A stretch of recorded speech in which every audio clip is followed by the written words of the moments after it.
Sa Pilipinas, tuwing Pasko, hindi naman lahat ay nagsiselebra. May kanya-kanya tayong mga dahilan at kadalasan na ang pinakapangunahing dahilan ay relihiyon. May mga taong hindi naniniwala na ang Desyembre 25 ang eksaktong petsa ng kapanganakan ni Jesus batay sa Biblia.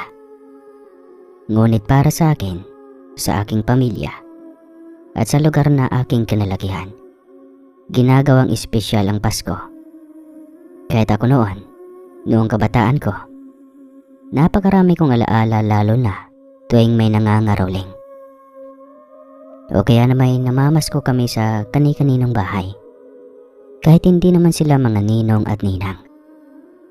Kung hindi nyo rin ay tatanong, kaya sobrang espesyal ang pagsapit ng Kapaskuhan sa amin, dahil hindi hinahayaan ng lolo namin na maging boring ito. Kumbaga, ito ang araw ng pagkakaisa ng pamilya. At sa pamilya namin, si lolo ang laging may pakulunon. Ayaw na ayaw niyang binabaliwala ang Pasko dahil mahalaga ito sa kanya. Makadiyos siya at mahilig sa mga bata. Idagdag na rin natin na kay lolo ako lumaki.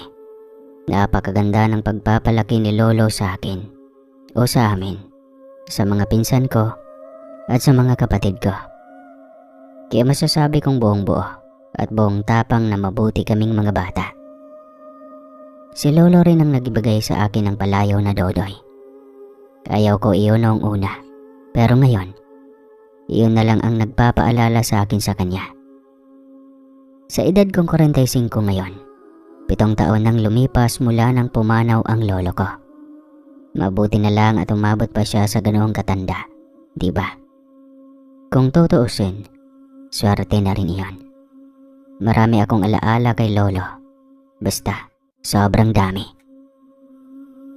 Pagkaramdam ko nga, kaya kong sumulat ang 3 makakapal na libro para maisalaysay ang lahat ng iyon sa inyo.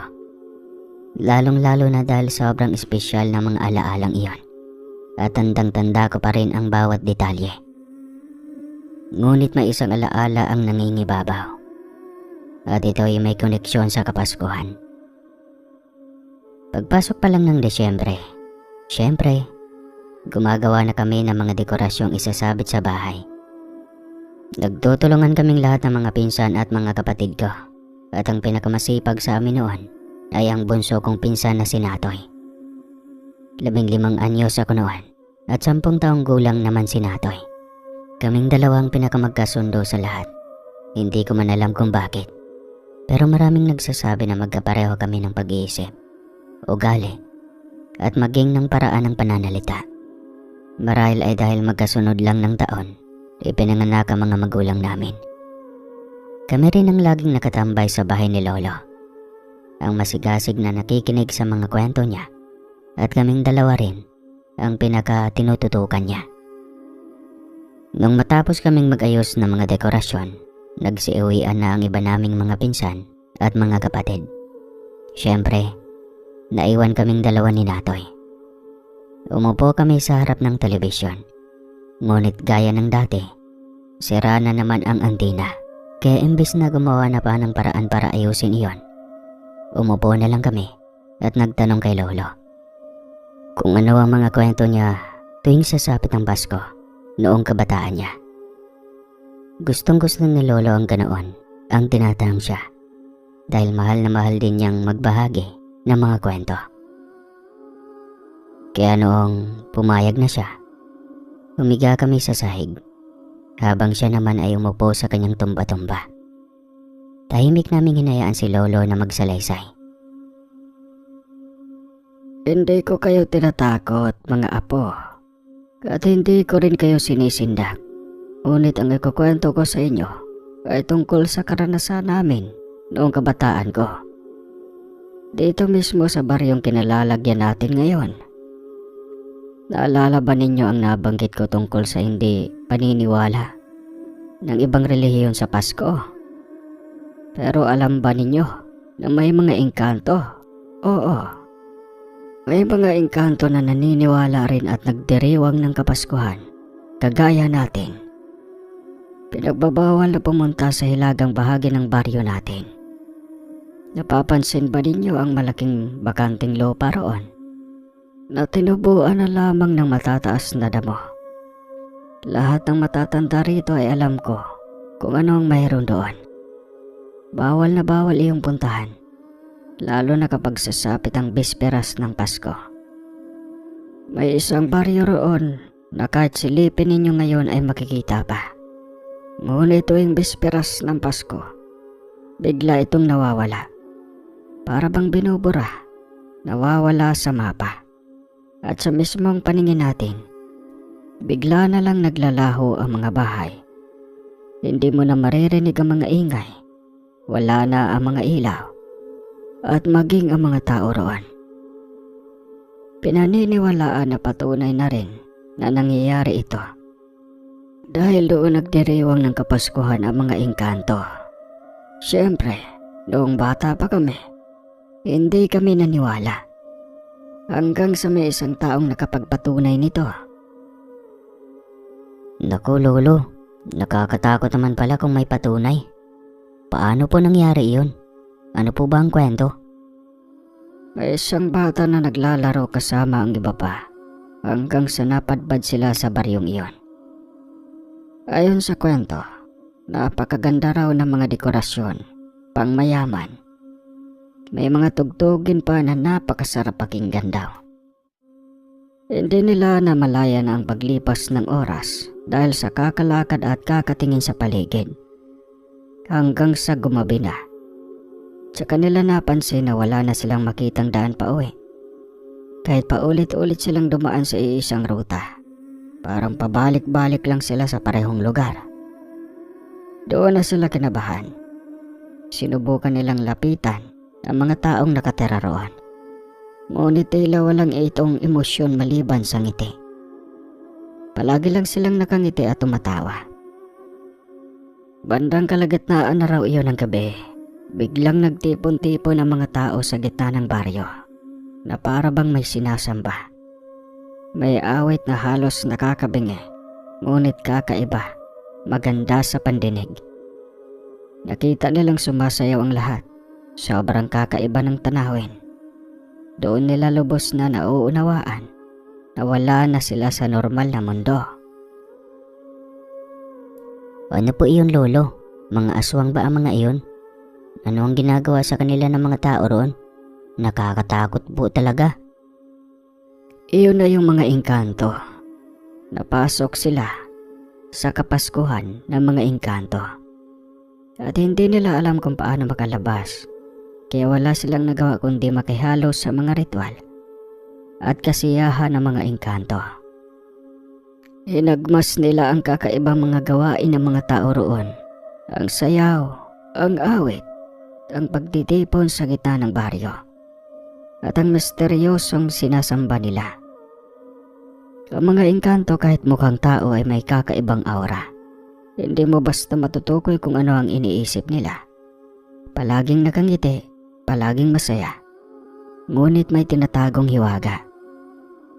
Natutunan ng mga batang iyon na sundin ang galaw ng mga engkanto, kahit kakaiba, para hindi mapahamak. Kaya mula noon, kapag Pasko, palaging may kwento ang mga matatanda tungkol sa lugar na iyon. Patunay ito na kahit sa mundo ng mga engkanto, ipinagdiriwang din nila ang Kapaskuhan. Ngunit, may leksyon. Kapag napunta ka roon, huwag kang magtangka sa kakaibang nangyayari. Sundin lang, makinig, at huwag gawing biro ang kanilang tradisyon. Dahil ang maling galaw ay maaaring magdala ng panganib. Parang biti naman po lolo. Kasi hindi nyo sinabi kung nakalabas ba sila o hindi. O kung paano sila nakalabas. At kung ano ang mga nangyari doon. Bukod sa selebrasyon na hindi nila ganap na naunawaan. 3 bata ang pumasok, ngunit 2 lang ang nakalabas. Yung isa kasi masyadong mayabang at pilyo, hindi mapakali. Kaya ang ginawa niya, nanggulo siya para lang makauwi at hindi nakisama sa mga ritual ng mga engkanto. Hindi alam ng 2 nakalabas kung ano ang nangyari sa pangatlo. Pero sabi nila, Siguradong pinahirapan siya dahil galit na galit ang mga engkanto. Dahil sa paninira niya, sumigaw siya at nagbanta na tatawag ng kanyang lolo, ang tanod. Siyempre, mga engkanto iyon, may kapangyarihan. Bakit naman sila masisindak sa isang tanod? Kaya ipinakita nila sa batang iyon kung sino talaga ang dapat nakatakutan. Habang nananatiling gising ang dalawang bata at hindi tumikim ng kahit anong pagkain na inihain sa kanila, kahit ilang beses pa silang inaalok, nakisama pa rin sila sa sayawan. Maswerte sila dahil nasabihan sila ng kanilang mga lolo tungkol sa mga engkanto. Kung ginaya nila ang mayabang na bata, malamang 3 silang hindi nakauwi at walang makakaalam tungkol sa misteryo ng kanilang baryo.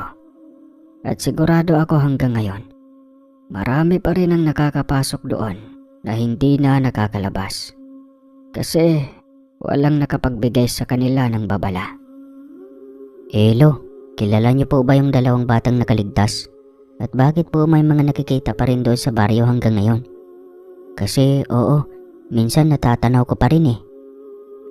Kilala ko sila pero matagal na silang pumanaw. Yun ang sabi. Pero maraming bulong-bulungan na umikot na habang buhay daw ay nakakabit na sa kanila ang mga engkanto. Ang sabi pa, napapanaginipan daw nila ito. Nagpapakita sa kanila at hindi nawawala sa isipan nila.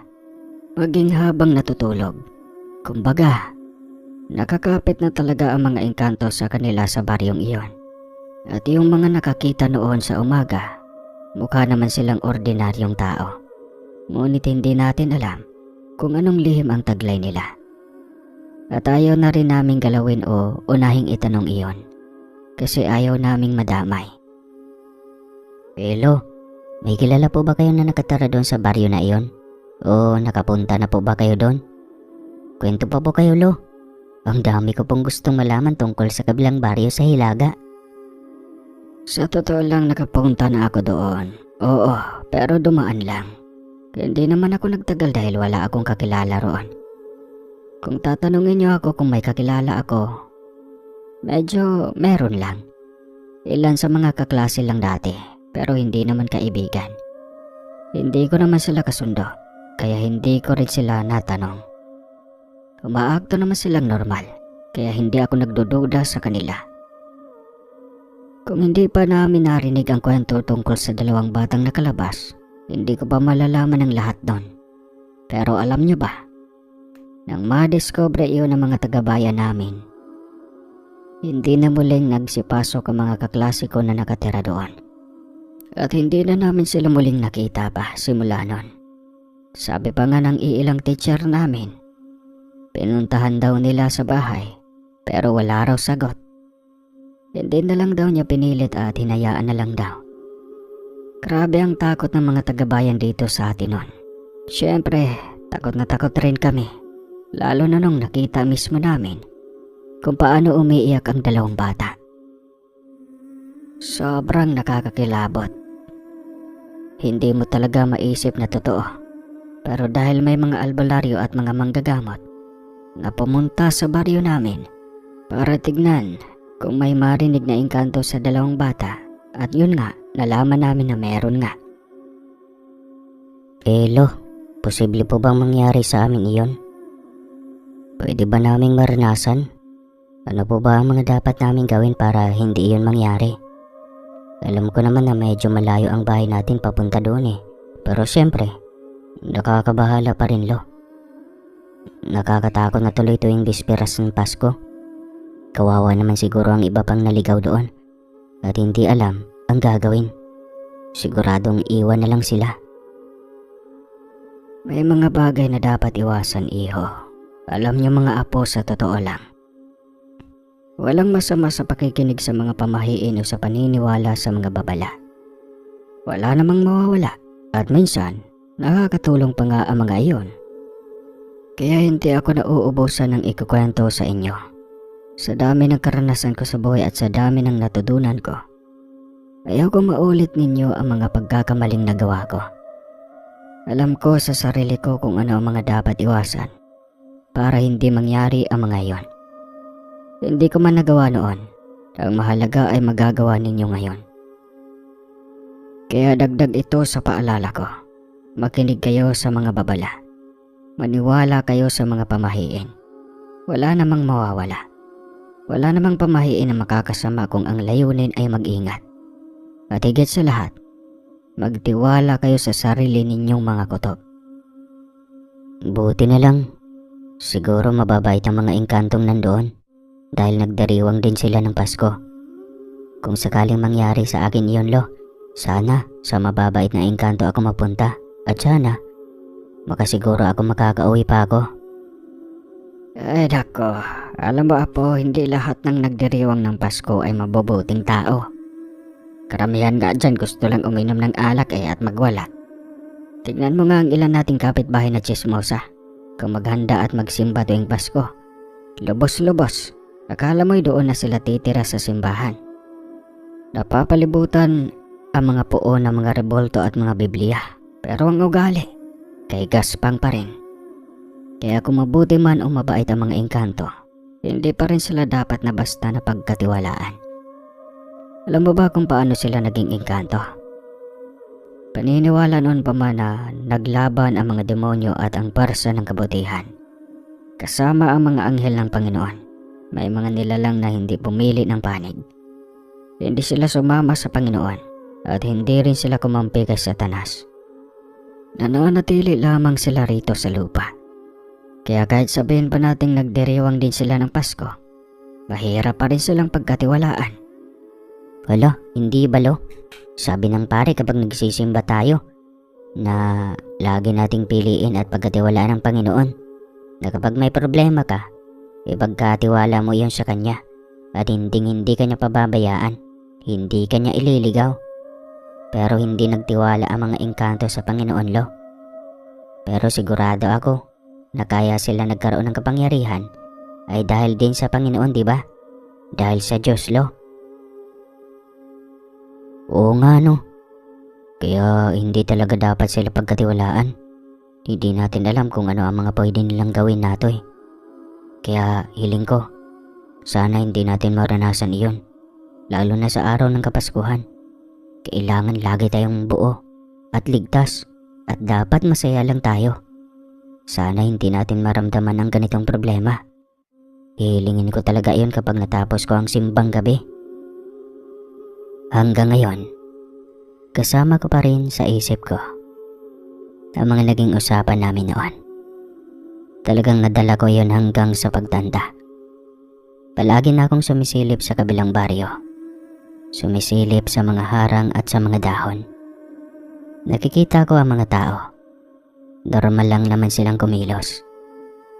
Pero iba na ang paraan ng pagtitig ko sa kanila. Palagi akong kinakabahan.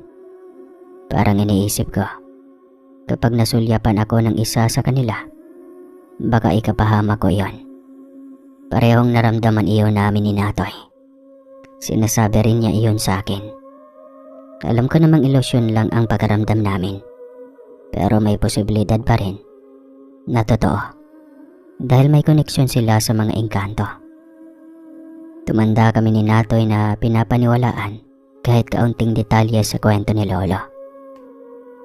May mga pagkakataon pa rin na nakikinig ako sa mga kwentong engkanto sa baryo namin.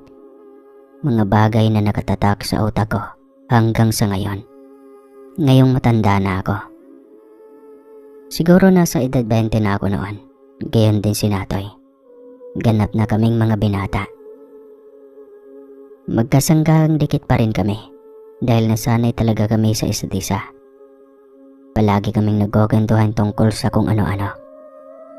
At hindi kailanman nawawala sa usapan namin ang tungkol sa mga engkanto. Lalo na tuwing sasapit ang Pasko. Taon-taon iyong hinding-hindi nabubura sa isip namin.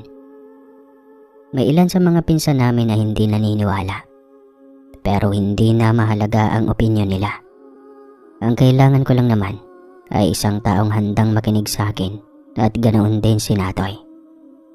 May mga pagkakataon pa nga na sinasadya naming pumunta sa bandang Hilaga malapit sa kabilang baryo. Isang hapon noon, dala na rin siguro ng kuryosidad, kahit nasa hustong gulang na kami, pumunta kami doon, tumambay at nagsilip-silip sa paligid. Malamig ang hangin noon at medyo nakakakilabot, pero napakabango ng paligid. May halimuyak ng bulaklak na bagong pitas. Kapag lalapit ka pa lang, ramdam mo na mayroong hindi tama. Kaya mas lalo kaming nasabik ni Natoy. Toy, tignan mo yung mga tao. Ang kakaiba ng kilos nila, parang mga robot. Para ba silang walang emosyon? Malapit na kasing magpasko. Sigurado ako na malapit na namang mawala ang baryong yan. Sana lang walang makapasok doon bago iyon mangyari, no? Ano kaya kung mga engkanto talaga yung mga nakatira doon? Nagpapanggap lang silang tao kasi gusto nilang mamuhay ng normal. Parang wala naman kasing dayo roon eh. Biro mo, nakakakilabot na may mga pumpasok doon eh. Ang galing, marami talagang hiwaga ang mundo. Hindi rin malabo kasi tignan mo naman. Pero bakit nila gusto mabuhay bilang tao? At ano kayang ginagawa nila sa mga nagiging alay nila? Ano na kayang buhay ng taong hindi nakabalik, no? Maganda kaya ang buhay niya o pangit? Siguro nagsisisi na siya. Sigurado ako. Pinaparusahan siya kasi magaspang ang ugali niya. Sa totoo lang ayaw ko makapasok sa lugar na yan. Baka kung ano pa ang mangyari. At gutom pa naman ako. Baka kapag inalok ako ng pagkain doon, makakain talaga ako. Sabi nga ni Lolo, sobrang sarap daw ng pagkain ng mga engkanto. Talagang matutokso ka, lalo na't mabango raw. Pero minsan, Dudoy, naisip mo rin ba? Ano kaya kung pasukin natin yon? Ha? Ang gulo mo. Sabi mo ayaw mo makapasok. Tapos ngayon gusto mo namang pasukin. Tsaka ayaw ko. Ayaw kong sumagi man lang sa isip ko yan. Nakakatakot kaya. Mamaya masasamang engkanto ang nandoon. Tapos gawin pa tayong pagkain. Malay mo, yung mababangong pagkain doon, gawa pala sa tao. Hindi naman malabong gumawa sila ng mga brutal na bagay.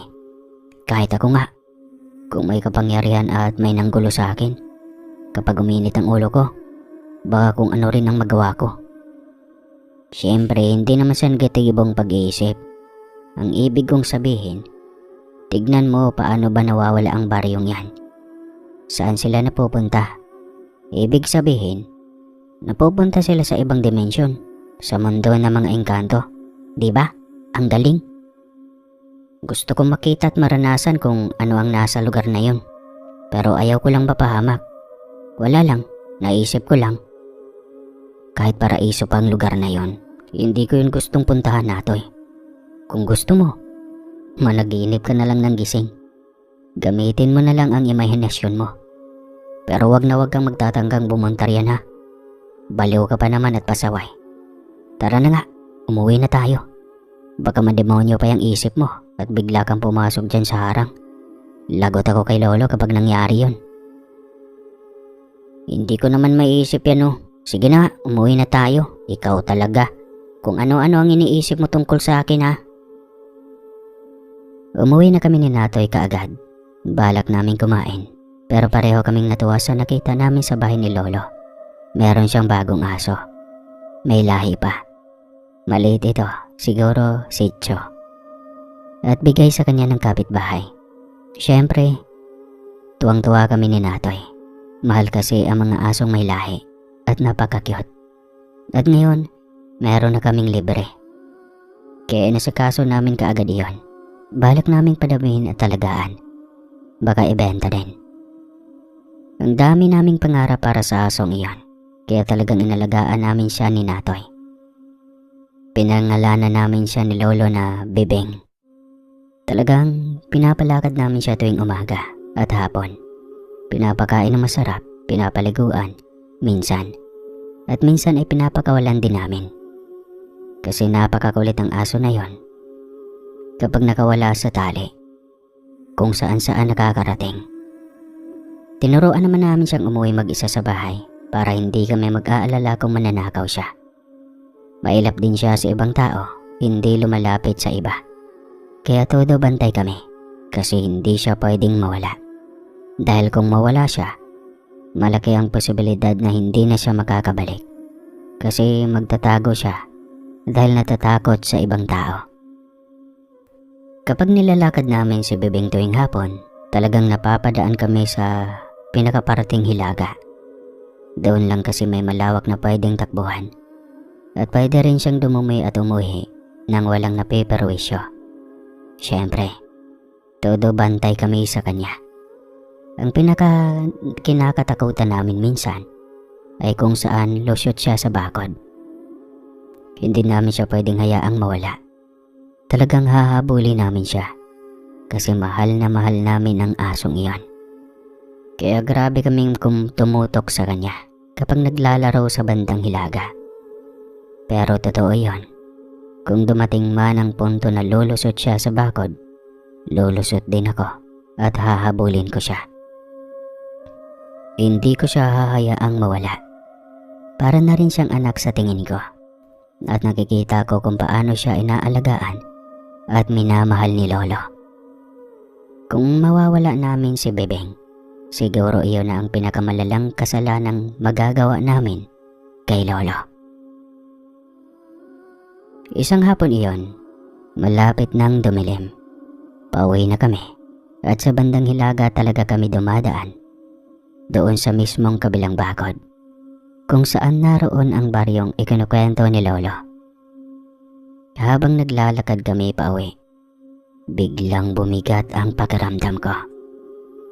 Parang may madumidiin sa bato ko.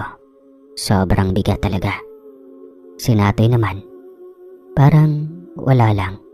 Normal lang ang kilos niya.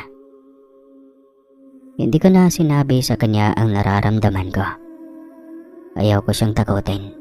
At iniisip ko na baka dahil lang iyon sa pagod. Kaya ganoon ang pakiramdam ko.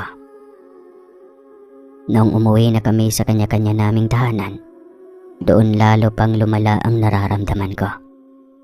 Nakahiga noon ako sa kama at kulang na lang ay sumigaw ako sa sobrang sakit ng ulo. Parang binibiyak ang ulo ko. Nahihilo ako, nanlalabo ang paningin at pakiramdam ko'y umiikot ang paligid. Basta, parang nahihipnotismo ako nang hindi ko namamalayan. Hanggang sa unti-unti, nakaramdam ako ng matinding antok. Pinilit ko talagang matulog. Sa mga sandaling iyon, ang antok na lang ang gusto kong maramdaman. Dahil iyon na lang ang tanging paraan na naiisip kong makapagpaligtas sa sakit na bigla na lang dumapo sa akin. Isang sakit na hindi ko alam kung saan ang galing.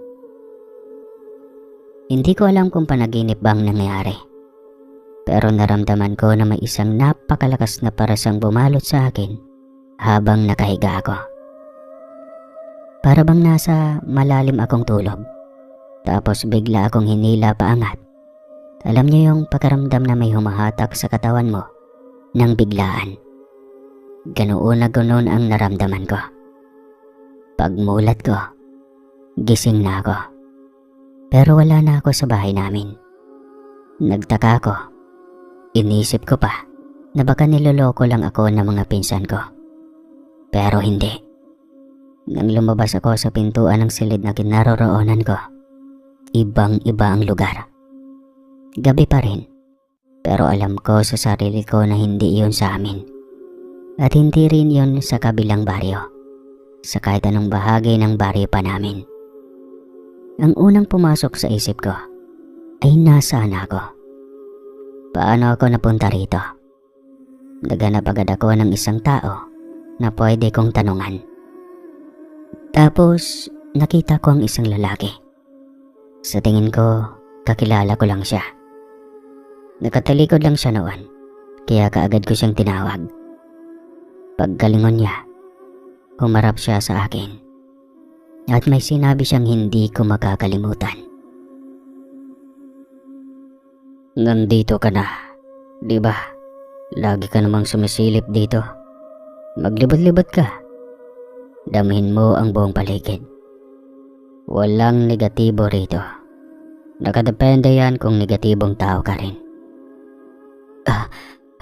Ano ang ibig mong sabihin po? Sino ka? Nasaan ako? Paano ako napunta rito? Hindi kita pinagbibintangan ha, pero ikaw kasi ang una kong nakita eh. May kinalaman ka ba rito? Pauwiin niyo na lang ako. Hindi ako komportable. Ayos lang naman sa akin, Dodoy. Kahit ako, kung nasa kalagayan mo, ganun din ang iniisip ko. Pero ligtas ka. Huwag kang mag-alala. Tara, sumama ka sa akin. Tingnan mo ang mga dekorasyon sa buong baryo namin para sa paparating na Pasko. Nasaan mo talaga ako dinala? Pero sige, saglit lang ha. Pagkatapos niyan, uuwi na ako. Sobrang nilalamig ako eh, kaya bilisan na natin. Sana hindi mo ko ipahamak. Bakit naman kita ipapahamak, Dodoy? Wala namang nakakatakot sa mga dekorasyon, hindi ba? Siguradong hindi ka magsisisi sa makikita mo. Baka magustuhan mo pa nga araw-araw na bumalik dito. Naging parang tuta ako sa lalaki. Tagang-taga ako at kilala niya talaga ako sa pangalan. At syempre, bakit hindi? Hindi ko naman alam kung nasaan ako at siya lang ang taong nakikita ko na pwede kong pagkatiwalaan. Kaya naman sumunod na lang ako. Dahan-dahan, dinala niya ako sa parang sentro ng baryo. Napakaganda ng mga dekorasyon, sobrang natural tignan. Alam niyo yung mga dekorasyon na ramdam mo sa sarili mo na hindi pinapalakas ng kuryente at hindi gawa ng tao. Ganon iyon. Nakikita ko ang mga disenyo ng parol nila. Parang totoo ang mga bituin na nagliliwanag. Tapos yung Christmas tree nila, tunay na puno. Napakalaki. Yung mga banderitas, hindi ko alam paano ipapaliwanag. Pero sobrang natural tignan. Hindi siya peke. At hindi mukhang gawa ng tao. Kaya talagang namangha ako. Natulala talaga ako noon sa buong paligid. Kasi bihira lang ako makakita ng ganoon. Ngayon, hindi ko naisip na wala pa ako sa tunay na mundo. Pinapalapit pa ako ng lalaki sa isang parol at hinawakan ko iyon. Natural ang material, pero hindi nakakapaso. Para talaga siyang bakal, pero pakiramdam ko, para kang umahawak ng bombilya.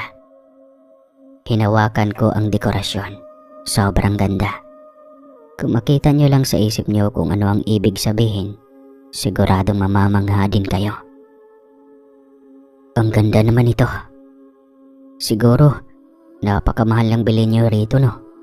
Masipag siguro ang kapitan ninyo at tapat. Hindi siguro nangungurakot.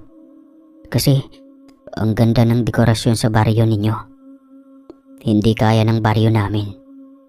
Kaya nga kanya-kanya na lang kaming nagpapasko eh. At pagandahan na lang ng disenyo sa bahay. Hindi namin binili iyon. Kaloob yan sa amin. Kaya kung gusto mo man na manatili rito, sabihin mo lang, kahit hanggang Pasko lang. Nako, hindi po pwede. Hahanapin ako ni Lolo at ng pamilya ko. Kaya, kung pwede ba, na umuwi na muna ako. Nakabisado ko naman ang address namin, ang pangalan ng baryo.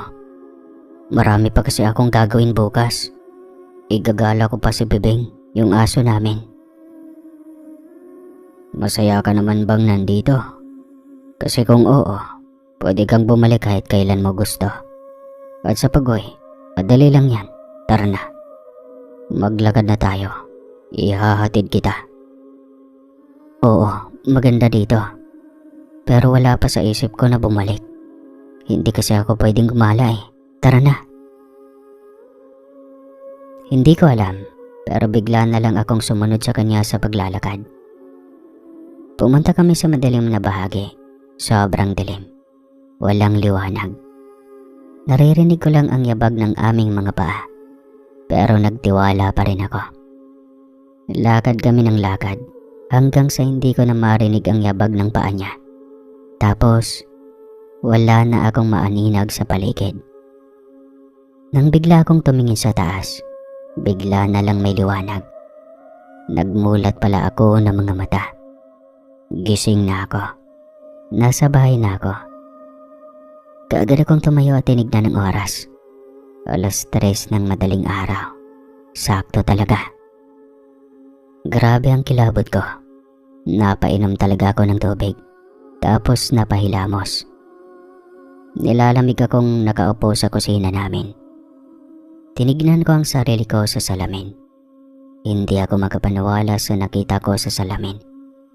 Ang buhok ko, gulo-gulo. Parang walang ayos. Ang mga mata ko, malalaki at nangangilabot. Parang hindi ako ang taong nakikita ko. Pero alam ko namang ako yon. Pumapasok sa isip ko, talagang bang nangyari iyon? Totoo ba o panaginip lang? Lumapit ako sa bintana at sinilip ang paligid. Tahimik naman, walang kakaibang liwanag, walang engkanto, wala ring kakaibang anino. Parang ordinaryong gabi lang. Pero ramdam ko pa rin ang bigat at kilabot sa dibdib ko. Hindi ko maalis sa isip ko ang pagkaramdam na parang may nangyaring hindi ko maipaliwanag. Hindi ko mapaniwala ang naramdaman ko iyon ng ganito kalalim. Patuloy akong napapailing. Sinusubukang maintindihan. Paano nangyari iyon? Paano ako nakabalik dito? Hindi ako pumayag ng walang kahit isang makaalam ng nangyari. Kailangan kong malaman kung bakit ko napanaginipan ng ganoon. Kung panaginip nga ba talaga yon. Kaya pagkagising ko kinabukasan, kaagad kong inaya si Atoy. Dumiretso kami kila Lolo. Doon ko isinasalaysay ang bawat detalye ng nangyari noong gabing iyon, mula sa bigla kong pagising sa lugar na hindi ko alam, hanggang sa lalaking kumausap sa akin doon. Habang nagsasalita ako, kitang-kita ko sa mga mata nila ang gulat at pagkabigla. Tahimik lang silang nakikinig, pero alam kong naniniwala sila sa akin. Kilala nila ako, hindi ako marunong magsinungaling, konti lang. Lalo na sa mga ganitong bagay. Habang nagkukwento ako, hinahaplos ko sa bebang. Ramdam ko sa balahibo niya ang panginginig ng kamay ko at ang malamig na pawis sa palad ko. Para bang sa bawat salitang binibitawan ko, bumabalik ang takot at pagkalito ng gabing iyon. Hanggang sa matapos ako, wala pa rin akong kasigurudahan. Panaginip lang ba talaga iyon? O may nangyaring hindi ko kayang ipaliwanag? Sa tingin ko, Apo, magpakonsulta ka na sa albularyo. Sigurado ako mga engkanto ang may gawa niyan. Napakapapasaway ninyo kasi ni Natoy. Pabalik-balik kayo sa Hilaga. Sigurado akong sumisilip din kayo sa baryong iyon. Hindi naman ako nagkulang sa paalala, hindi ba? Pero wag na tayong magsisihan ngayon. Ang mahalaga, maagapan mo kaagad iyan. Malapit na ang Pasko. Baka mamaya doon ka paabutan. Sige po, Lolo. Pero paano? Paano naman maaaring mga engkanto ang may gawa? Sumisilip lang naman kami ni Natoy doon, pero hindi kami nanggugulo o nag-iingay. Bakit naman sila nagpakita sa akin? Bakit nila pinakita kung paano sila magdekorasyon tuwing Pasko? Nahawakan ko talaga, Lo. Hanggang ngayon, ramdam ko pa rin sa isip ko kung gaano kainit yung parol na pinahawakan ng lalaki. May kapangyarihan sila. Kaya nilang magpakita sa iyo kahit kailan nila gusto. Baka natsyempohan kayo ng mga engkanto roon. Nalaman nila ang kuryosidad niyo sa mga kwento ko. Kaya pinaranas nila sa iyo yun sa panaginip mo. Kaya ikaw din naman, Atoy. Kapag may naranasan ka pang ganon, magsabi ka din kaagad, ha. Huwag mong ililihim. Sa akin mo lang sasabihin. Dahil alam kong hindi ka paniniwalaan ng mga magulang mo. Pati ng mga kapatid at pinsan mo. Ako na ang magtatanong-tanong sa mga albularyo. Para magpatingin ka naman, Dudoy. Kahit sa panaginip pa lang yan, sigurado akong may kasunod pa kung pababayaan natin. Kaya wag na nating hintayin na may masamang mangyari. Lolo, seryoso ka ba? Totoo ba yan? Pero kung ganun, mas mabuti nga siguro na sabihin namin kaagad sa'yo. Hindi ko rin maintindihan kung paano nila nalalaman ang iniisip namin. Nakakatakot nga. Pero okay, magsasabi din ako kaagad sa'yo, Lo. Promise, kapag nangyari yun sa akin. Ako din, Lo. Kapag napanaginipan ko sila ulit, magsasabi agad ako sa'yo. Hindi ko maintindihan kung paano nga nila nalalaman ang iniisip namin. Pero ramdam ko talaga yung nangyari. Nakakatakot. Pero alam kong tama na hindi na lang itago. Pangako, sasabihin ko sa iyo agad kapag may nararamdaman akong ganun ulit. Magaling mga apo. Tama ang desisyon nyo na sabihin sa akin. Lagi mong tatandaan din, Dodoy, kapag naramdaman mo ang ganoon. Huwag lang umasa sa sarili. Magdasal ka. Tawagin mo ang Diyos at humingi ng gabay. Ang dasal ang pinakamalakas na sandata natin laban sa mga ibang elemento. At anumang hindi nakikitang parsa. Huwag kang matakot. Basta may Diyos at panalangin ka. Alam mo, ang mga engkanto ay may kakaibang kakayahan. Kaya nilang umuto at manghipnotismo sa sinuman. Maaari nilang palihim na impluensyahan ang isip at damdamin mo. Kaya minsan, kahit na gusto mong makontrol ang sitwasyon, maaaring mapailalim ka sa kanilang kapangyarihan ng hindi mo namamalayan. Kaya napakahalaga na maging mapanuri at maingat ka.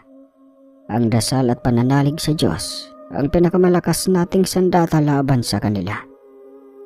Kapag nananalangin ka, nagkakaroon ka ng proteksyon at malinaw na isipan para hindi ka maloko o mapasubo sa anumang panganib. Lolo, nakakatakot talaga ang nangyari. Hindi pa rin ako makapaniwala na naranasan ko iyon. Pagkaramdam ko, parang hindi ko na kayang bumalik doon o maranasan pa ulit. Sobrang takot ko at ayokong maulit pa. Pangako, magsasabi agad ako sa'yo kung may mangyari pang ganon. Pero sana hindi na ito mangyari ulit sa akin. Huwag kang mag-alala, Dudoy. Sisiguraduhin ko na makakaupo tayo sa isang magaling na albularyo. Alam ko kung sino ang maaasahan at may karanasan sa ganitong bagay. Hindi lang para sa iyo, pati kay Natoy. Sa tulong niya, magkakaroon kayo ng seguridad at proteksyon para kahit ano pang mangyari, hindi kayo mapapahamak. Ang mahalaga, ligtas kayo at alam natin kung paano haharapin ang mga engkanto.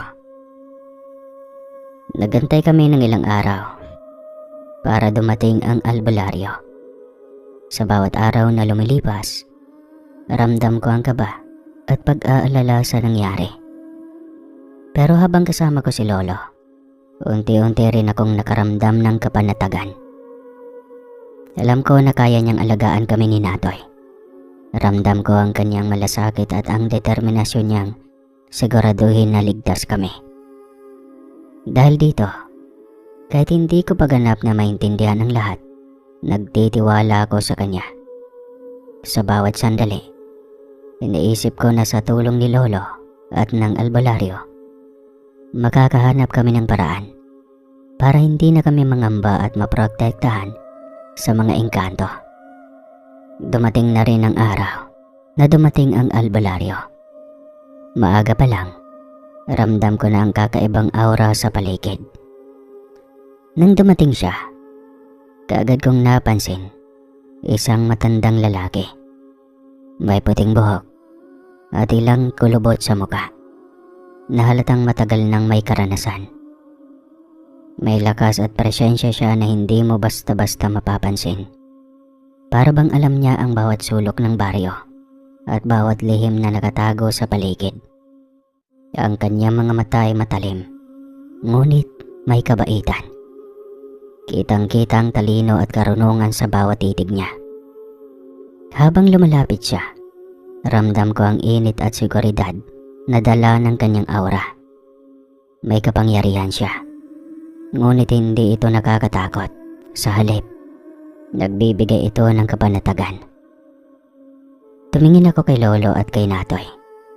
At naramdaman ko rin ang kanilang pagtitiwala sa albularyo na ito.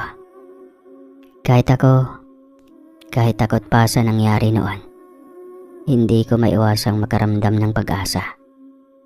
Para bang sa gabay at proteksyon ng matandang albularyong ito, may paraan kami para malampasan ang lahat ng nakakatakot na mga pangyayari.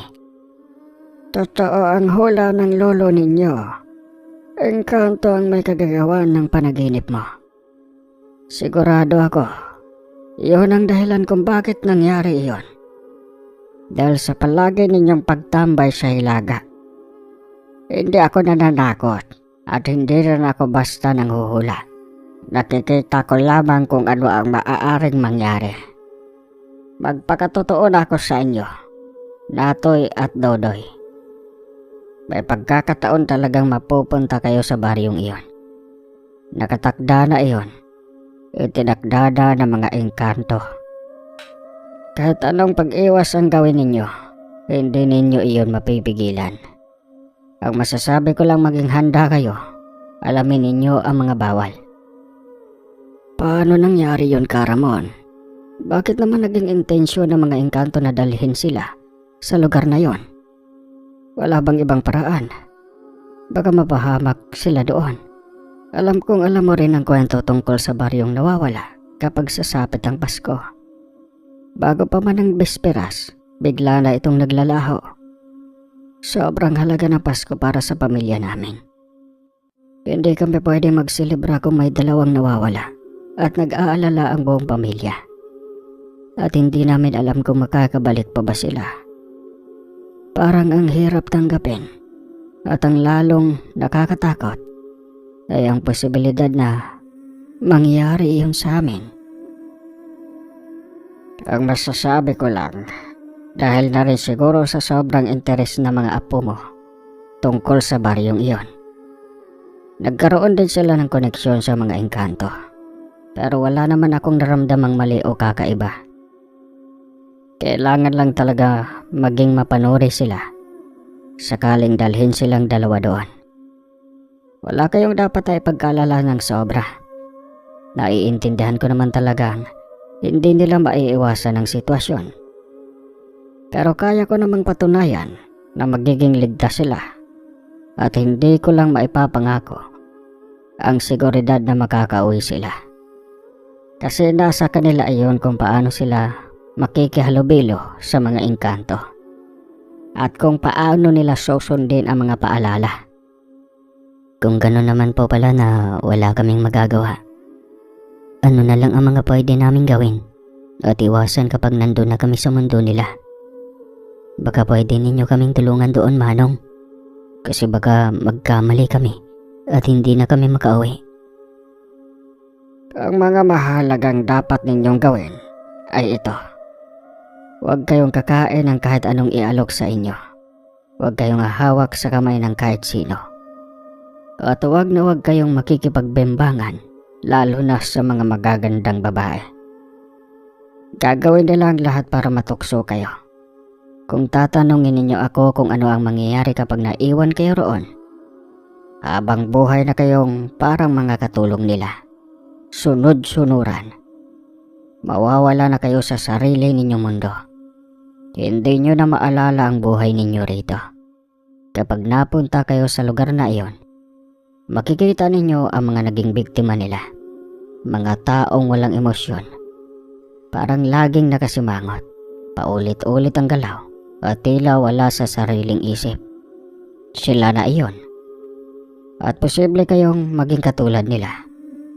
Kung hindi kayo makikinig at kung hindi ninyo tatalasan ang inyong mga pandama. Maniwala kayo sa inyong kutob. Iyon ang unang babala kapag may mali. Kahit po ba lumayo kami rito, Manong? O kahit anong gawin naming paraan para makaiwas, mapupunta at mapupunta pa rin ba kami sa mundo nila? Nakakatakot po. Ayaw kong mangyari iyon. Parang ayaw ko nalang lumabas ng bahay. Ayaw ko na ring matulog. Baka mapanaginipan ko naman sila. Sobrang nakakabahala. Hindi ko naman inakala na aabot sa ganito eh. Hindi ko rin akalaing magiging ganito kabigat at ganito katakot ang lahat. Gusto kong sisihin ang sarili ko. Kung hindi ako nagkwento, baka hindi ito nangyari. Baka hindi nagkaroon ng ganoong kuryosidad ang mga apo ko tungkol sa baryong iyon. Pero mga apo, isa lang ang lagi kong bilin sa inyo. Magdasal kayo. Pasensya na kung ganito ang sitwasyon natin. Pero may mga bagay talagang wala na tayong magagawa. Ang magagawa na lang natin ay ihanda ang sarili. Labanan ninyo ang takot. Lakasan ninyo ang loob ninyo. Sakaling dumating man ang araw na iyon. Huwag po ninyong sisihin ang sarili ninyo, Lolo. Kami naman ang gustong makinig noon. At kami ang hinala ng aming kuryosidad. Kahit ilang taon na ang lumipas. Huwag po kayong mag-alala. Hindi namin kayo bibiguin, Lolo. Sisiguraduhin ko na makakauwi kami ni Natoy kung sakaling mapunta man kami sa mundo nila. Nagkunwari kami ni Natoy na tanggap na namin ang maaaring mangyari, na para bang hinihintay na lang namin ang araw na iyon para agad kaming makatakas. Pero sa totoo lang, kabaliktaran ang ginagawa namin. Ginawa namin ang lahat para hindi kami mapunta sa mundo ng mga engkanto. Unti-unti kaming umiwas sa hilaga. Kung dati ay normal lang sa amin ang maglakad-lakad doon, ngayon ay hindi na kami lumalapit kahit masilip lang ang bagod. Kahit dumaan man ang tingin namin sa direksyong iyon, agad naming iniiwas ang mga mata namin. Para bang sapat na ang isang sulyap para hatakin kami papunta roon. Ganoon ang pakiramdam ko. Halos hindi na rin kami umaalis sa tapat ng bahay. Kung lalabas man, sandali lang. At palaging may kasamang kaba. Parang bawat hangin na dumadaan ay may dalang babala. At bawat katahimikan ay may parang nakatagong bantang hindi namin maipaliwanag. Si Bebeng naman na dati naming inilalakad tuwing hapon hanggang sa malawak na bahagi ng hilaga, napilitan na lang maglaro sa bakuran. Hindi na namin siya inilalabas ng ganon kalayo. Doon na lang namin siya pinapatakbo. Doon na lang siya umiihi at dumudumi. Wala kaming reklamo kahit paulit-ulit kaming naglilinis at nagtatapon ng dumi niya. Mas pipiliin na namin iyon kaysa muling mapalapit sa lugar na iyon. Ginawa naming abala ang sarili namin. Nililibang namin si Bebeng. Nilalaro, pinapagod. Para wala kaming dahilan na lumayo. Sa bawat araw na lumilipas, mas lalo naming pinatibay ang desisyon naming umiwas. Dahil sa kabila ng tapang na ipinapakita namin sa harap ni Lolo at ng albularyo, sa loob-loob namin, iisa lang ang dasal. Sana sa patuloy naming pag-iwas, hindi na dumating ang araw na iyon. Sana sapat na ang pagtalikod namin para hindi na kami tawagin ng mundo ng mga engkanto. Hanggang sa dumating na ang araw. Ang araw ng bisperas. Ang araw na parang naging maluwag sa akin. Naging sobrang kampante na kami ni Natoy nun. Alam namin, kinabukasan ay Pasko na. Ibig sabihin, tila hindi matutuloy ang anumang pagkuha sa amin ng mga engkanto. Dahil wala namang kakaibang nangyayari sa paligid. Kaya sobrang relax na namin sa gabi. Nakikipagkwentuhan kami sa mga pinsan namin. Nagtatawanan ng aasar. At si Bebeng ay palaging kasama namin. Unang Pasko namin na may kasamang asong makulit. Kaya sobrang saya namin. Ang paligid ay puno ng halakakan at ingay. At kahit sa loob ng bahay, ramdam na ramdam ang saya. Ngunit napansin namin na medyo hindi komportable si Bebeng. Alam naming may kailangan siyang gawin. Dudumi siya. Agad kong inaya si Natoy para lumabas kami kasama si Bebeng. Ngunit sa hindi inaasahang pagkakataon, Bigla kong nabitawan ang tali niya at parang kidlat. Tumakbo ang aso papalayo. Halos hindi namin siya mahabol. Ang bilis ng kanyang galaw at hindi namin maipaliwanag ang kanyang mga paa ay halos lumilipad sa lupa. Para bang lumilipad siya kaysa sa tumatakbo. At ang pinaka nakakatakot, papunta siya sa direksyon ng hilaga. Ang lugar na palaging pinagbabantaan namin. Saktong 10:00 na ng gabi iyon. Malapit na ang pagsalubong ng Pasko at talagang kumaripas kami ni Natoy. Alam naming hindi namin siya dapat hayaang makalapit sa bakod. Baka may mangyari sa kanya kung siya'y makalapit sa hilagang iyon, lalo na sa amin. Habang tumatakbo kami, halos nakakatawa at nakakatakot ang eksena. Halos madapa kami ni Natoy sa kakahabol. "Bebang, halika!" Habang ang aso ay patuloy sa mabilis na pagtakbo. Hindi namin alam kung paano niya napapalampas ang bawat hakbang. Mabuti na lang at puti ang kulay ni Bebang. Kaya kahit sa sobrang dilim ng daan, nakikita pa rin namin siya. Ang daan ay madilim, halos wala pang ilaw. Ang hangin noon ay napakalamig na para bang umahaplos sa aming balat. Maramdam namin ang bawat paghinga, bawat yabag sa lupa. Ang puso namin ay unti-unti nang kumakabog noon. Hindi namin alam kung saan magtatapos ang takbo ni Bebeng. Kahit medyo nadapa na kami ni Natoy. Kung madapa man, agad-agad kaming babangon. Magkahalong takot at saya. Hindi lang kami natatakot para sa aming sarili, kundi para kay Bebeng. Hanggang sa bigla siyang tumigil sa may bakod mismo, doon sa kinakatakutan naming lugar. Halos hindi kami makalapit ni Natoy. Pero kalmado na si Bebeng, kaya unti-unti naming naibuhat siya. Habang ginagawa namin iyon, bigla kaming nakaramdam ng kakaibang presensya na parang may mga taong kumikilo sa paligid namin, sa likurang banda. Hindi namin alam kung paano nila kami nasundan. At sa isang iglap, boom! Wala na. Wala na kami sa paligid na dati naming nakasanayan. Nakaramdam kami ng kababalaghan sa dibdib. Parang nalipat kami sa ibang dimensyon. Nakilala ko ulit ang baryong nakita ko sa panaginip ko noong unang pagkakataon. Grabe ang kabog ng dibdib ko at napahawak ako sa braso ni Natoy. Sininyasan ko siya at ramdam ko na naiintindihan niya ang lahat ng iniisip ko. Parehas kaming nanginginig, ngunit pilit kaming naging kalmado. Habang nakatingin kami sa paligid, napansin naming may mga taong nagtitipon-tipon. Umakto kami ng normal para hindi kami mapansin. Naglakad kami sa direksyong tinatahak ng karamihan, papunta sa isang malaking puno. Doon, may isang pabilog na lamesang napakalaki. Punong-puno ng pagkain. Ang mga tao ay nagsasalo-salo, nagtatawanan, nagkakantahan, at ang iba ay nagsasayawan.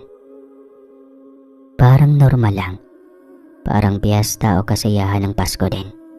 Pero kahit ganoon kaayos ang eksena, ramdam mo sa sarili mo na may kakaiba.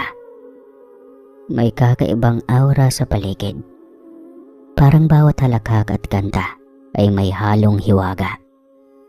Ang bawat galaw ng mga tao ay tila lihim na hindi mo maintindihan. Alam namin na hindi ito simpleng pagtitipon. Ang lahat ng ito ay may layunin. At kami ay naroon. Tila mga panauhing hindi pa handa sa kabuuan ng misteryo ng lugar na ito. Kung titignan mo ay parang sobrang sarap na mga pagkain nila. Talagang matatakam ka pa lang sa itsura, lalo na sa amoy. Para bang may sariling lakas ang halimuyak Kinaakit ka na lumapit at tikman ang kahit ano sa mesa. Pero nananatili kaming matatag ni Natoy. Kahit nakikita ko na halos tumulo na ang laway niya sa bibig, sinasaway ko siya sa tingin at sa mahinang sinyas. Alam naming isang pagkakamali lang, isang subo lang, at baka hindi na kami makakauwi. Marami ang lumalapit sa amin, ngumingiti at nag-aalok ng pagkain. Palagi kaming tumatagong at sumasagot lang ng oo, sabay ngiti. Subalit hindi kami kumukuha niyon. Paulit-ulit lang, parang walang katapusan ng alok. Kaya ang ginawa namin, naglakad-lagad kami sa paligid para hindi kami palaging napupuna.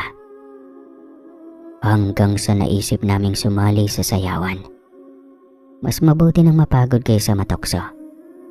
Sumabay kami sa galaw ng mga tao. Kunwari masaya, kunwari kampante. Pinakita namin na abala kami, na masaya kami, at ayaw naming istorbohin. Habang sumasayaw, ramdam ko ang tibok ng dibdib ko, hindi sa tuwa, kundi sa takot na baka may makahalata. Pero kailangan naming gumanap, kailangan naming magmukhang normal. Dahil sa mundong iyon, ang kaunting pagdududa ay sapat na para tuluyan kang hindi na makaalis. Natoy, tiisin mo. Uuwi tayo. Uuwi tayong magkasama. Uuwi tayong buo. Hindi tayo mananatili sa lugar na ito. Hindi mga tao ang mga iyan. Mga engkanto sila. Nakita ko na sila noon sa panaginip ko. Kaya tatagan mo ang loob mo ha. Ang daming tukso sa paligid, alam ko. Kahit ako, nilalabanan ko rin. Kung mangyari na hindi tayo makakauwi kay Lolo, alam kong sisisihin niya ang sarili niya. At alam kong ayaw mo rin iyon. Kaya kapit lang Natoy. Lalaban tayo. Uuwi tayo. Mabuti na lang andyan ka, Dodoy. Kung wala ka, malamang natukso na ako. Sobrang daming pagpipilian dito. Ang daming pwedeng gawin. Baka napao na ako kung mag-isa lang ako na napunta rito. Pero nasan na kaya si Bibing? Nandito pa rin kaya siya? Meron Natoy. Siguro. Nakauwi na si Bibing. At hindi naman kukunin ng mga engkanto ang aso natin. Ang kailangan nating intindihin ay kung paano tayo makakalabas at makakauwi. Kaya, basta magtiis ka lang. Antayin natin na mag-umaga. Siguradong sa Pasko, makakabalik rin tayo. Pero habang nandito pa tayo, magdasal ka ng taimtim sa puso mo Natoy. Sa dasal, makakahanap tayo ng lakas at gabay para hindi tayo matukso o maligaw. Habang nakatayo kami ni Natoy sa paligid, ramdam ko ang bawat galaw ng mga engkanto. Sobrang mapang-akit ang paligid. May mga magagandang babae na lumalapit sa amin. Gumingiti at nag-aanyaya na sumayaw, na kumain, o kahit makipag-usap ng masinsinan. Parang buong lugar ay dinisenyo para kami ay mapasali at manatili roon. Para makalimot kami sa mundo namin. Pero alam namin kailangan naming maging matatag. Habang nakangiti kami at sumasagot sa kanilang mga paanyaya, pinilit naming iniiwasan ang anumang aksyon na makakadismaya sa lahat. Pero hindi rin kami nagpapadala. Ang bawat sandali ay parang laro ng pagkukunwari. Kailangan naming makihalubilo ng hindi nadadala, makipag-ugnayan ng hindi naaalipin, at manatiling alerto sa bawat tukso. Hanggang sa nakita ko ulit yung lalaki na nasa panaginip ko noon. Sobrang saya niya nang makita niya akong muli. Ramdam ko kaagad ang kagalakan sa kanyang aura. Parang alam niya na nakarating na ako sa lugar na yon. Nagpanggap ako na masaya din ako. Inaayos ko ang ngiti ko, kahit ramdam kong nanginginig ang puso ko sa kaba at gulat. Inaabot niya ang kamay niya sa akin. Parang inanyayahan akong makipaglapit o makipag-apero sa kanya. Pero hindi ko ginawa yon. Sa halip, hinaplos ko lang siya. Isang simpleng pagpindot sa balikat niya. Isang paraan para maramdaman niya na nandito ako. Pero hindi ko isinuko ang sarili ko sa tukso o sa anumang panglilin lang. Siguradong kanina pa kayo nandito ha? Maya-maya lang Pasko na. Hindi pa ba kayo kumakain? Kumain na kayo kasi mamaya pagsapit ng alas 12, magkakasayahan na ang lahat. Wala pa yung kasayahang nakikita nyo sa ngayon. Kaya kailangan nyo ng enerhiya. May mga masasarap na pagkain dyan. Tunay na biyaya ang mga yon. Wala namang lason o anumang masamang epekto. Kaya huwag kayong mag-alala. Tignan nyo kung paano kainin ng mga tao sa paligid natin. Kung susundin nyo ito, magkakaroon din kayo ng lakas at kagalakan para makasabay sa selebrasyon. Mano, busog ba kami ng kasama ko eh? Sa totoo lang, gusto na nga naming matulog at magpahinga eh. Pero sino ba naman ang gustong hindi makaabot sa araw ng Kapaskuhan, hindi ba? Mabuti na lang at nakita ulit kita. Ikaw lang kasi ang kasundo ko rito. Anong oras na ba? Malapit na, kaunti na lang. Para sa amin, ang Pasko ay hindi tungkol sa kapanganakan ng may kapal tulad ng ginagawa ng tao. Wala kaming sabsaban, misa o panalangin sa simbahan, pero malapit ito sa diwa. Panahon ito ng pagbubukas ng mga daan. Gabing pinakamalakas ang liwanag sa pagitan ng mundo at tao namin. Mas madaling makadama, makakita at makarinig ang bawat isa. Ang mga ilaw, handaan at awit ay hindi pasasalamat sa isang isinilang, kundi pagdiriwang ng pananatili. Sa gabing iyon, may mga nilalang na pinipiling bumalik sa liwanag at may mga pinipiling manatili sa dilim. At higit sa lahat, ito ang gabing pinakamadaling maakit ang mga hindi kabilang dahil sa dahas o takot, kundi sa saya, ganda at pakiramdam ng pagtanggap. Hindi namin kayo kinukuha. Kayo ang pumipili sa pamamagitan ng pagkain, paghahawak at pananatili. Sa pagsapit ng Pasko, ang mundo ng engkanto ay hindi naghihintay ng kapanganakan. Naghihintay ito ng mga mananatili. Paano kung ayaw naming manatili dito, Mano? Paano kung gusto naming bumalik sa mundo namin? Alam kong alam mo sa sarili mo na alam ko na kung sino kayo. Mga engkanto kayo. At dinala ninyo kami rito para subukin kung magpapaloko kami o hindi. Pero pasyensya na. Alam nyo rin naman na hindi kami pwedeng manatili dito. Oo, maganda at masagana ang lugar na ito. Pero mas mahalaga sa amin ang buhay namin sa labas. Mahal na mahal namin ang bawat miyembro ng pamilya namin. At ayaw naming may maiwan o masaktan kahit isa. Ganon din sila sa amin. Alam niyo bang masasaktan ang lolo namin at ang buong angkan kapag nawala kami? At tiyak na malalaman din ito ng albularyo. Alam kong ayaw niyong magkaroon ng kaaway. Kaya nakikiusap ako.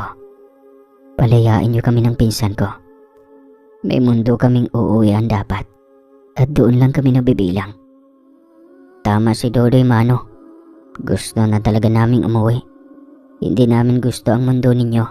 Hindi dahil masama ito, kundi dahil wala rito ang pamilya namin. At hindi kami sanay mamuhay ng malayo sa kanila. Sana maiintindihan ninyo iyon. Alam nyo rin na gagawin ng albularyo ang lahat para mabawi kami.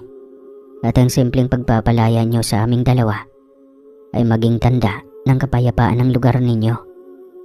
Pasensya na rin. Naiintindihan ko kung bakit kayo lumapit sa amin dahil sa sobrang interes namin.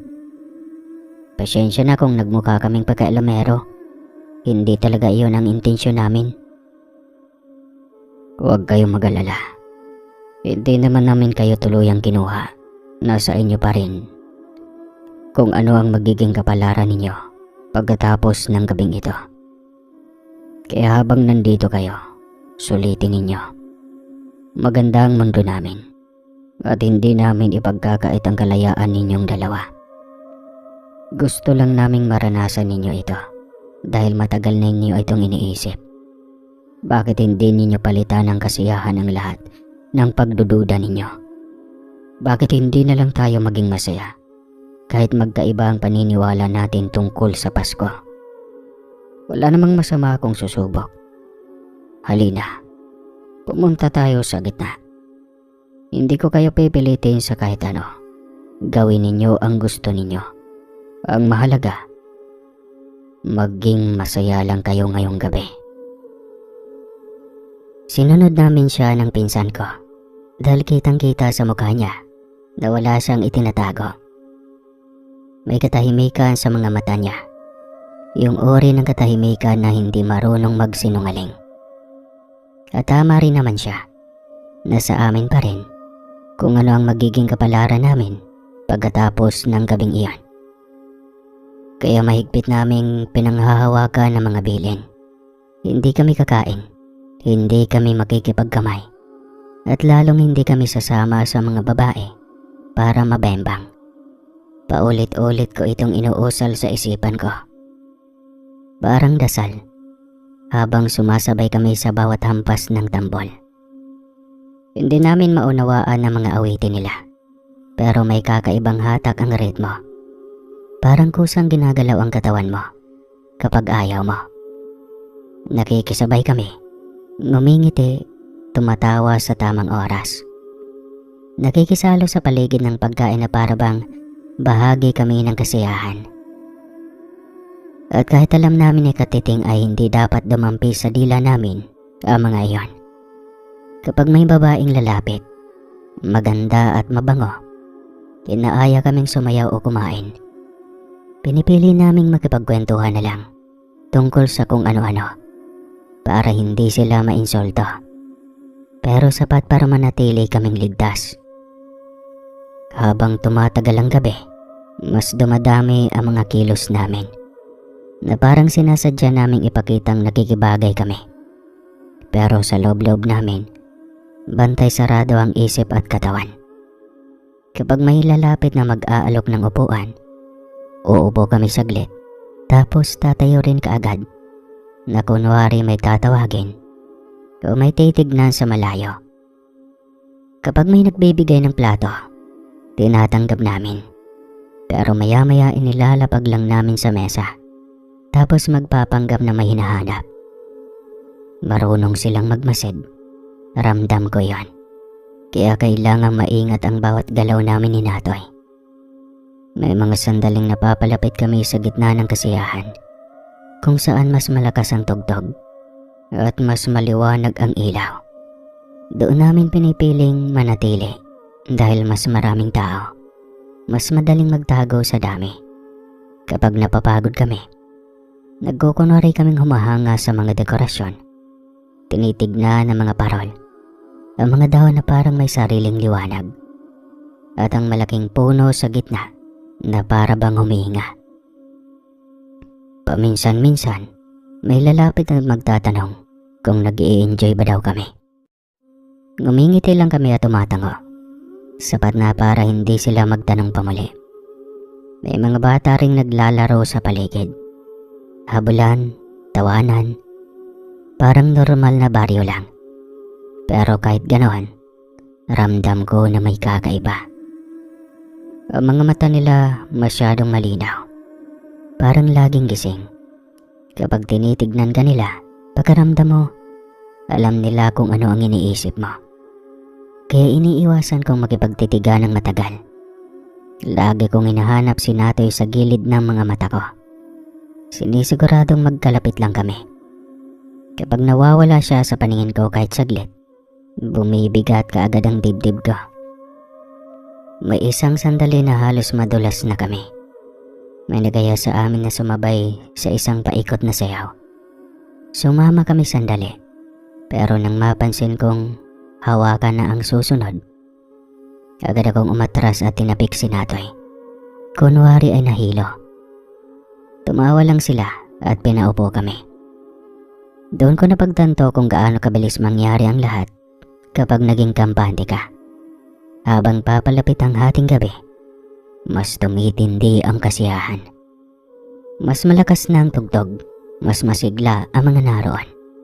Pero kami, tahimik na nagdarasal sa loob ng isip. Hindi kami sumigaw, hindi kami nagpakita ng takot. Nandoon lang kami, gumagalaw ng sapat, nagsasalita ng sapat. Umaasang matatapos day ng gabing iyon at makakauwi kami ng buo, gising at hindi nagbago. Habang papalapit nga ang 12:00, ramdam ko na may unti-unting nagbabago sa paligid. Hindi naman biglaan, pero parang may dahang-dahang umihigpit sa hangin. Yung mga ilaw na kanina ay banayad lang, nagsimulang luminaw. Hindi sila masakit sa mata, pero mas malinaw, mas may buhay. Yung tunog ng tambol, parang mas bumigat ang bagsak. Masabay-sabay ang hampas, na parang may hinihintay na sinyas ang buong baryo. Napatingin ako kay Natoy, at kahit hindi kami nagsalita, alam kong pareho kami ng nararamdaman. Malapit na. May mga taong tumigil sa pagsasayaw at tumingala sa gitna ng plaza. Yung malaking puno, yung kanina pa namin tinitignan, parang mas lumaki sa paningin ko. Ang mga dahon niya ay gumagalaw kahit wala ng hangin. May liwanag na gumagapang mula sa ugat paakyat sa mga sanga. Parang dugo na dumadaloy. Tahimik ang lahat ng mga sandaling iyon. Tapos hanggang sa sabay-sabay silang humiyaw. Hindi sigaw ng takot kundi sigaw ng tuwa. Doon ko nalaman na sumapit na ang Pasko sa mundo nila. Hindi tulad sa amin na may kampana o paputok. Sa kanila, parang mismong lupa ang gumagalaw. Umalo ng sahig na tinatapakan namin. Para bang huminga ang buong mundo. May mga parol na biglang umiikot. Hindi nahulog, hindi rin nasira. Lalo pang bumango ang paligid. Yung alimuyak na matamis at mainit sa ilong, napalunok ako. Ramdam kong mas malakas ang tukso ngayon kaysa sa kanina. Naglabasan ng mas maraming pagkain. May mga bagong mesa na parang kusang sumulpot mula sa lupa. Mas makukulay na ang mga prutas, mas makintab ang mga lutong hindi ko maipaliwanag kung ano. May nagabot ulit sa amin, mas maamo ang ngiti, mas malambing ang boses. Pero tumanggi pa rin kami. Pero mas mahirap na ngayon. Parang bawat pagtanggi ay may kasamang pagod sa loob ng dibdib. Nag-iba rin ang mga tao. Yung mga mukhang normal kanina, mas naging malinaw ang mga mata nila. Parang mas nakikita ka na nila ngayon. May mga babaeng lumapit, mas maganda kaysa sa kanina. Para silang si Ivana Alawi. Joke lang. Mas banayad kumilos. Hindi sila humahawak, hindi rin namimilit. Pero kaya mong magpautog. Yung lapit nila sapat na para guluhin ang isip mo. Iniiwasan namin ang tingin. Nagkukwento lang kami sa isa't isa. Kahit paulit-ulit. Basta hindi kami tumatahimik. May mga awitan na nagsimula na naman. Hindi namin alam magsalita. Pero ramdam namin ang ibig sabihin nun. Hindi ito tungkol sa kapanganakan, kundi sa pagsisimula. Pagsisimula ng panibagong ikot, panibagong panahon, panibagong mga bisita. Doon ko naintindihan kung bakit mahalaga sa kanila ang gabing ito. Hindi ito alaala, kundi paanyaya. Sa gitna ng kasiyahan, napansin ko na may mga taong nakatayo sa gilid. Hindi sila sumasayaw, hindi rin kumakain. Nakatingin lang sila sa gitna, parang matagal na silang nandito. Doon ako kinabahan. Naisip ko, baka sila yung mga hindi na nakauwi. Mas lalo kong hinigpitan ang kapit ko sa manggas ni Natoy. Habang patuloy ang saya, kami naman ay patuloy ang pagbilang ng oras sa loob ng isip. Walang relo, pero ramdam namin ang paglipas. Unti-unti, parang bumabagal ang galaw ng ilan. May mga napaupo, may napahinto. Ang tugtog, hindi na kasing lakas. Para bang humihina na rin. Hanggang sa may narinig kaming mahabang tunog. Hindi ito kampana, at hindi rin tambol. parang huni na galing sa malayo. Isa-isa, tumingala ang mga tao. Yung liwanag, nagsimulang umatras. Parang inihigo pabalik sa puno. Doon ko naramdaman ng kaunting gaan sa dibdib ko. Tumingin ako kay Natoy. Hindi pa tapos, pero alam naming parehong lumampas na kami sa pinakadelikadong sandali.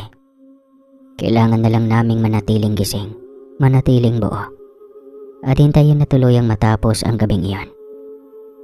At habang unti-unting humuhupa ang ingay at kasiyahan, doon ko mas malinaw na napansin ang mga taong kanina pa tahimik sa gilid. Hindi sila kasali sa awitan, hindi rin sila nakikisabay sa sayawan. Nakatayo lang sila, literal.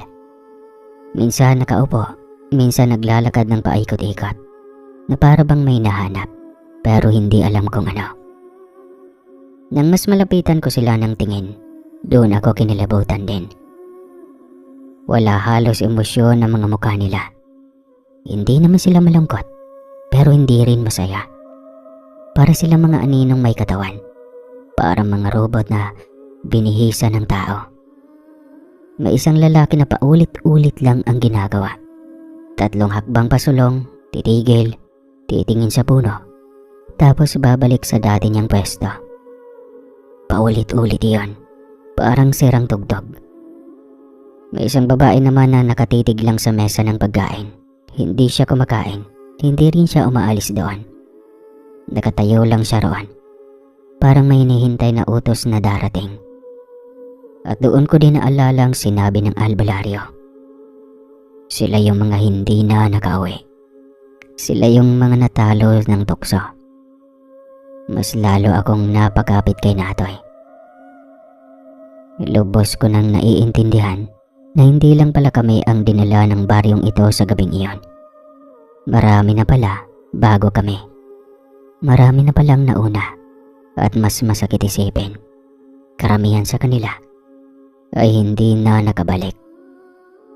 Naisip ko baka katulad din namin sila noon, may pamilya, may hinihintay na Pasko sa labas, may mga pangarap na hindi natupad. Habang tinitignan ko sila, napansin ko rin na wala ni isa sa kanila ang tumitingin sa langit o sa paligid na parang naghahanap ng daan pa uwi.